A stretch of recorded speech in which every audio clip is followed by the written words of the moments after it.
Cine star కానీ politician కానీ ఎంత పెద్ద వ్యక్తి అయినా ఏ వ్యక్తి పైన అభియోగాలు వచ్చినప్పుడు ఆరోపణలు వచ్చినప్పుడు ప్రజలకు ఇబ్బంది కలిగినప్పుడు చట్ట ప్రకారం అతనిపైన కేసు నమోదైనప్పుడు 100% చర్యలు తీసుకుంటారు.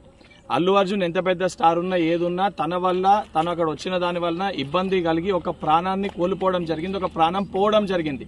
దానికి సంబంధించి ఆయన పైన కేసు నమోదై దానికి సంబంధించి ఆయన అరెస్ట్ చేస్తే, ఎందుకంటే ఇప్పటివరకు కనీసం ఆయన కండోలెన్స్ చెప్పడం కానీ ఆ ఇష్యూ పైన స్పందించలేదు. ఆ పొజిషన్ ప్రకారం కేసు ఆయనని అరెస్ట్ చేస్తే ఏదైతే సంబంధించి బడా వ్యక్తులకి స్టార్లకి మటుకే ప్రతిపక్షాలు ఏదైతే బీఆర్ఎస్ పార్టీ కానీ బీజేపీ పార్టీ కానీ సపోర్ట్ చేసే విధంగా మాట్లాడడం అనేది సరికాదు. సామాన్యమైన ప్రజలు ఒక కుటుంబం ఈరోజు ఆ యొక్క సంఘటన వల్ల చిన్నాభిన్నమైపోయింది.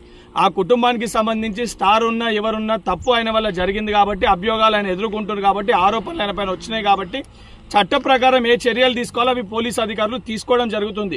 ఇప్పటికన్నా సిగ్గు తెచ్చుకొని ఏదైతే ప్రతిపక్షాలు బీజేపీ పార్టీ బీఆర్ఎస్ పార్టీ ఇటువంటి విషయాలపైన కాకుండా ప్రజల సమస్యలు ఏమన్నా ఉంటే వాస్తవానికి వాటిపైన అసెంబ్లీలో చర్చించండి తప్ప ఇటువంటి బడా వ్యక్తుల కోసము బడా నాయకుల కోసము స్టార్ల కోసము మీరు అండదండగా నిలబడితే రేపు పొద్దున తెలంగాణ ప్రజలు మిమ్మల్ని చెప్పులతోటి కొట్టే పరిస్థితి ఏర్పడుతుంది.